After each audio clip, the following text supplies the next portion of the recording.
ప్రస్తుతం సమాజంలో జరుగుతున్నటువంటి పరిణామాలు చూస్తుంటే నిజంగా అసలు మనం మనుషుల మధ్యనే బ్రతుకుతున్నామా లేదంటే మృగాల మధ్య బ్రతుకుతున్నామా అనేటువంటి సందేహం కలగక మానదు. ఎందుకంటే రోజు రోజుకి అమ్మాయిల మీద జరుగుతున్న అఘాయిత్యాలు కావచ్చు, వారి మీద జరుగుతున్న దాడులు కావచ్చు, లైంగికంగా వారిని వేధిస్తున్నటువంటి సంఘటనలు కావచ్చు, ఇవన్నీ మనల్ని ఎంతో కలిచివేస్తున్నటువంటి పరిస్థితి. కన్న తల్లిదండ్రులకి శోకాన్ని మిగిలిస్తూ ఎంతోమంది మృగాలు అమ్మాయిలపై చేస్తున్నటువంటి వేధింపుల్ని తట్టుకోలేక వారి కుటుంబాలు ఎంత తపన పడుతున్నాయో మనందరం నిత్యం చూస్తూనే ఉన్నాం. ఇప్పుడు ఇలాంటి సంఘటనే విజయనగరం జిల్లాకు సంబంధించిన ఓ అమ్మాయికి విశాఖపట్నం జిల్లాలో జరిగినటువంటి దురదృష్టకర సంఘటన జరిగింది.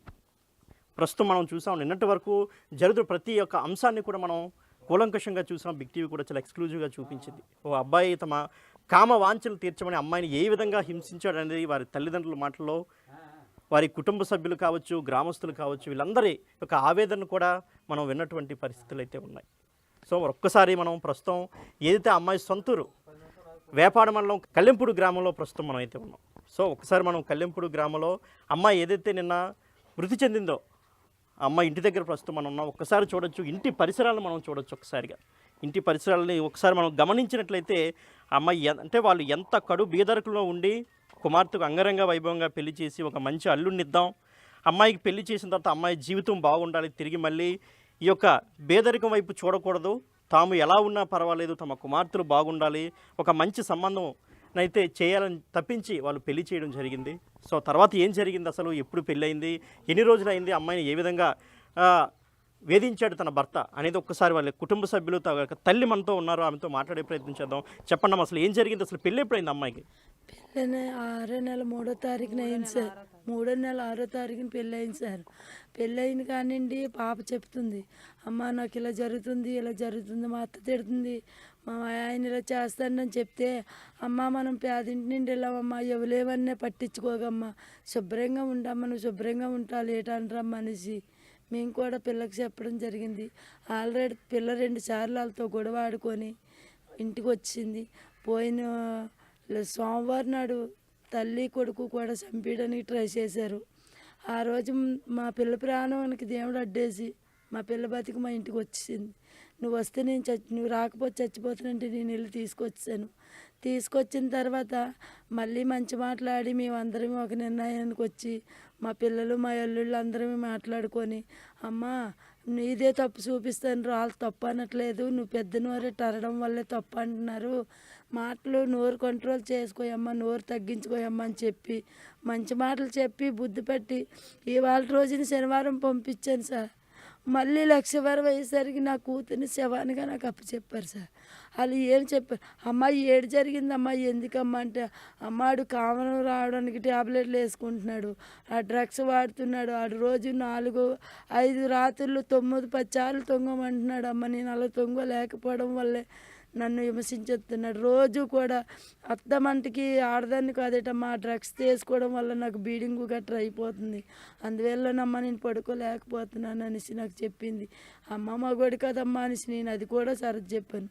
కానీ సోమవారం లక్షవారం నైటు ఉదయం సాయంకాలం 8:30కి నాకు ఫోన్ చేసింది.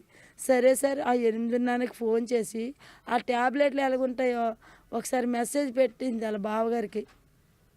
ఆ ట్యాబ్లెట్లు మెసేజ్ పెట్టడం వల్లే చంపేశారు. ఆ ట్యాబ్లెట్లు బావా ఈ మెసేజ్ పెట్టాను, ఈ ట్యాబ్లెట్లు మీ తమ్ముడు దేనికి వాడుతున్నారో చూసి మీ తమ్ముడిని ఎందుకు వాడుతున్నారో అడిగేశాక నాకు ఫోన్ చేయండి, చేశాక నేను మీ తమ్ముడితో ఎలాగుండాలో అలాగుంటాను అని చెప్పింది. ఆ ట్యాబ్లెట్లు మెసేజ్ చూసి వెనక్కి తిరిగి లోపల నా కూతుర్ని చంపేశారు. ఆ నైట్ టైంలోనే చంపేశారు. చంపేసి 9 గంటలకు చంపేసిన వాళ్ళు 9-10 టైంలో ఉరేసుకోరు కదా, ఎవరైనా ఉరేసుకుంటే ఏ రాత్రి 12కో 1 దానంతలో చచ్చిపోవాలనుకుంటే 12-1 గంటకు ఉరేసుకుంటుంది. 9 గంటలకు ఉరేసుకుంటుందా? ఊరు గుప్పున అవ్వకుండా ఇంట్లో వాళ్ళు పడుకోకుండా ఉరేసుకోగలరా ఎవరైనా? అలాగని డోర్లు వేసుకొని ఉరేసుకుంది అనుకోవడానికి డోర్లు కూడా కాదు, అవి గజాలు. వాళ్ళ ఇంటికుని ఫస్ట్ డోర్వి గజాలు. ఆ గజాల్లో ఎలాగురేసేసుకుంటుంది. వాళ్ళ ఇంట్లోని బయటిని ఇంట్లో చంపేసి కామప్ చేసి 11:20 ఫోన్ 11-12 నిమిషాలకి మాకు కాల్ వచ్చింది. కాలు వస్తే ఏటమ్మా ఈ టైంలోనే రోజు నాకు 3 గంటల టైంలోనే అత్త మీ అమ్మాయిని అక్కడ పడుకోలేదు, అత్త మీ అమ్మాయిని అక్కడ పడుకోలేదంటే ఈడేటి రోజు 1 గంటకి 2 గంటలకి నాకు ఫోన్ చేసి ఇలా తినేస్తాడు అనేసి, మాయా ఫోన్ ఎత్తకు మాయా ఆడు అలాగే తినేస్తాడు, నేను ఫోన్ ఎత్తలేదు, వీళ్ళు చంపిస్తారని సంగతి మాకు తెలియదు కదా, వాడికి ఫోన్ ఎత్తకు మాయా అనేసి మా ఆయనగారికి చెప్పేసి పడుకుంటూ వాళ్ళ నాన్నగారు మళ్ళీ వెంటనే కాల్ చేశారు. కాల్ చేస్తే అదేటి ఈ టైంలో వియ్యంకుడి గారు ఫోన్ చేస్తానని ఫోన్ ఎత్తాను. చెప్పండి అన్నయ్య ఏం చెప్పండి అంటే, అమ్మ వసంతకి బాగోలేదు, బెహరా హాస్పిటల్కి తీసుకొచ్చాం, నువ్వు అర్జెంటుగా మీ ఇద్దరు అర్జెంటుగా రండి అమ్మ అన్నాడు ముందు. అన్నయ్య నేను మా ఆయన ఇంట్లో ఉన్నారు, వీళ్ళు మామూలుగా కదా నాటకం ఆడుతున్నారు అనుకొని, అన్నయ్య ఇప్పుడు రావన్నయ్య బావలే డ్యూటీకి వెళ్ళిపోయారు, నేను ఒక్కదాన్నే ఉన్నాను, ఇప్పుడు రావడానికి అవ్వదన్నయ్య మార్నింగ్ వస్తామంటే, అమ్మ నువ్వు ఒక్కదానివైనా ఆటో కట్టుకొని అంటే నా కూతురుతో పాటు నన్ను చంపేయడానికే రమ్మన్నారు. అంటే మిమ్మల్ని ఒక్కళ్ళనే రమ్మన్నారా? నన్ను ఒక్కదాన్ని ఆటో కట్టించుకొని వచ్చి అమ్మ, ఏ ఆటో దొరికితే ఆ ఆటో మీద నువ్వు ఒక్కదాన్ని వచ్చి అమ్మ అన్నాడు. ఆ టైం అప్పుడు ఎంత అవుతుంది టైం సుమారు? 11:20 అయింది. మాకు 12 నిమిషాలకు ఒక కాల్ వచ్చింది మా అల్లుడిది. మా అల్లుడు కాల్ వస్తే ఇటు పడుకోలేదనే కాల్ చేస్తున్నాడు అనుకున్నాను. ఆ తర్వాత 11:20కి మా ఇయ్యంకుడు ఫోన్ చేశారు. వియ్యంకుడు ఫోన్ చేయగానే నేను ఫోన్ ఎత్తి, నేను రానేనన్నయ్య నాకు ఒంట్లో బాగాలేదంటే, లేదమ్మా సీరియస్గా ఉంది, ఎలాగైనా రావాలమ్మా అన్నాడు. అంటే అప్పుడు మళ్ళీ ఎందుకని ఆలోచించి అప్పుడు ఈ అబ్బాయికి ఫోన్ చేశాను, ఫస్ట్ కాల్ మా అల్లుడికి చేశాను. నాయన వసంతకి బాగోలేదంట, బెహరా హాస్పిటల్ వేసారట అంటే, మా అల్లుడు నిద్దట్లో అన్నాడు, అమ్మ ఊరికి నేను అమ్మాలి మనల్ని అలా ఇబ్బంది పెడతాండ్రు, మార్నింగ్ వెళ్తామని చెప్పి అమ్మ ఇప్పుడు వెళ్ళము అనేసి బాబు చెప్పాడు. అన్నయ్య తెల్లవారు వస్తాంలే అన్నాడు. మళ్ళీ వాళ్ళు కాల్ చేసి వీళ్ళకేమో మీరు ఎలాగైనా ఇప్పుడే రండి, ఆటో కట్టించుకొని రండి అని ఈ బాబు గారికి మా ఇంకొక అల్లుడు ఉన్నాడు, అక్కగారు అల్లుడు, ఆయనకి ఫోన్ చేశారు. చేస్తే వీళ్ళందరూ కలిపి వచ్చారు. వస్తే 5 మనుషులు వెళ్ళాము.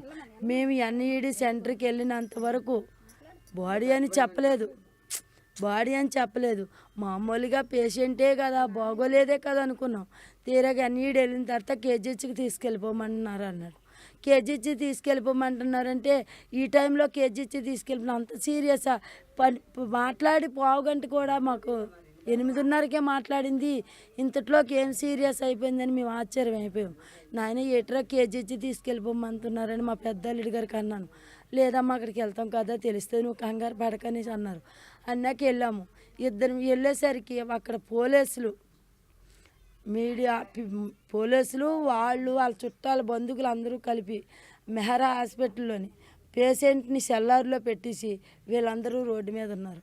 నాకు వాళ్ళందరినీ చూడగానే గుండె ఈడిపోయింది. అమ్మ నా కూతురు చచ్చిపోయింది, వీళ్ళు ఏదో చేశారు, నా కూతురు చచ్చిపోయిందని నేను అక్కడే కూర్చొని ఉండిపోయాను. లేదమ్మా నువ్వు వెళ్ళు అనేసి 2 మగవాళ్ళు నాకు తోడిచ్చి నా 2 చెక్కలు పట్టుకొని తీసుకొని బాడీ కాడికి వెళ్ళారు. నేను నా కూతురిని చూడగానే ఆందోళన అయిపోయాను. ఇంత పని అయిపోయింది, ఏటైపోయిందని చూశాను. ఏటైపోయింది చూస్తే ఉరేసుకున్నదైతే 10 గంటలకు ఉరేసుకోదు, చచ్చిపోయినంత పిరికిది కాదు. అలాగని ఒక్క మనిషి అయితే దాన్ని ఏడు చేయలేడు. వాళ్ళ మరిది గారు, వాళ్ళ ఆయన, వాళ్ళ మామగారు, వీళ్ళు ముగ్గురు కలిపి చంపేశారు. మీరు ఏమి న్యాయం చేయాలనుకుంటున్నారో ఆ న్యాయం మాకు చేయండి, కానీ చేసేటప్పుడు మట్టుకు మేము చెప్పింది మాత్రమే మీరు మీడియా టీవీలకి రిలీజ్ చేయండి. మేము ఒకటి చెప్తే మీరు ఒకటి చేయొద్దు. ఇప్పటి వరకు చేసి అతను ఫోన్ చేసిన అతనికి కూడా చెప్పాం, మేము చెప్పింది ఏది చేయలేదు. వాళ్ళ భర్త తన కట్టిన తాలిబడుతుంది, తను నా కూతుర్ని చంపేసి ఒక ముక్క చున్నీ దోలానికి ఎలగెట్టాడు, ఒక ముక్క చున్నీ ముక్క తలకు కట్టాడు.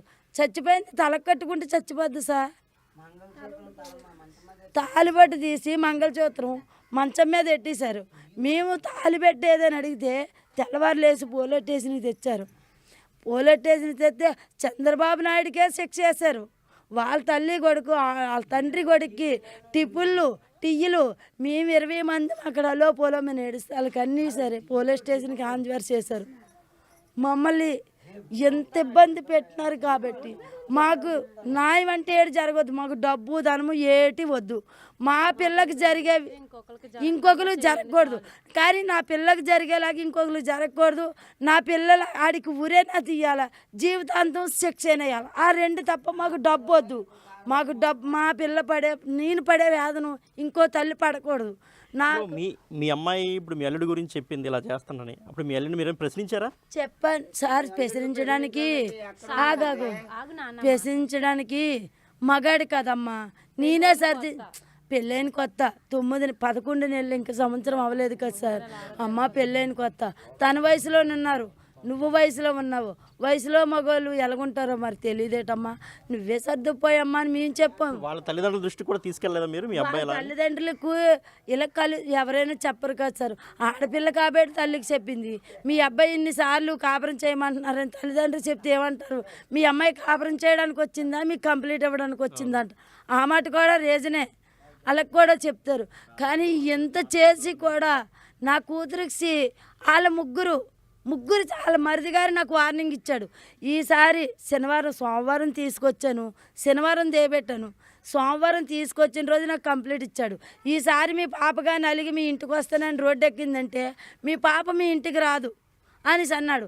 మా పాప అలిగి రాకముందే నాకు శవాన్ని అప్పచెప్పాడు.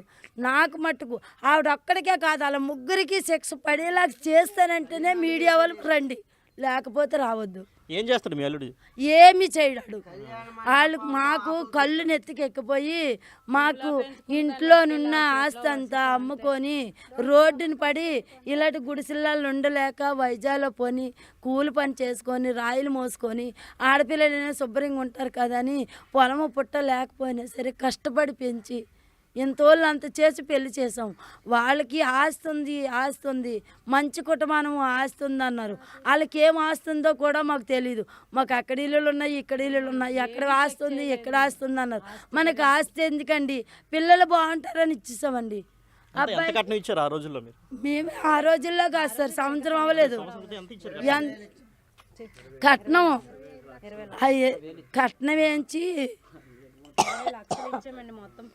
పెళ్లి ఖర్చులతో కలిపి 25 లక్షలు అయింది. ఆడికి ఇచ్చినవే 15 లక్షలు ఇచ్చాం. 10 లక్షలు 5 లక్షలు ఆడికి కట్నం పెట్టాం, 1,50,000 బండి పెట్టాం.